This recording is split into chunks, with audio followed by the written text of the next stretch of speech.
Guys, আমরা এখন রয়েছে মিনি সুইজারল্যান্ড, সেটা কুয়াকাটার মধ্যেই।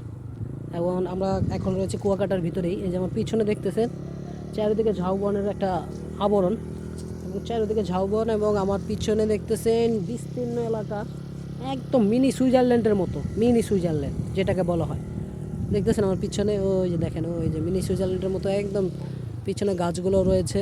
এবং এখানে বেঞ্চ আছে অনেকগুলো, দেখতেছেন এই যে বেঞ্চটা আছে, এখানে কিছু মহিষ আছে, গরু আছে, একদম সুইজারল্যান্ডের মতো। খুবই সুন্দর জায়গা। উফ, না আসলে মিস করবেন। অস্থির জায়গা, অস্থির। আমরা আসলে আইসা বুঝতে পারছি যে কত সুন্দর জায়গা এটা। না আসলে কিন্তু বোঝা যাইতো না। কুয়াকাটা আসলে কুয়াকাটার ভিতরে যে অনেক ঘোরার মতো জায়গা আছে, বাংলাদেশি ঘোরার মতো জায়গা আছে। আর আমরা কেন ইন্ডিয়া নিয়ে পড়ে আসছি ভাই? কেন ইন্ডিয়া যেতে হবে ঘুরতে? কেন বাংলাদেশে ঘুরতে পারেন না? বাংলাদেশে বহু ঘোরার জায়গা আছে।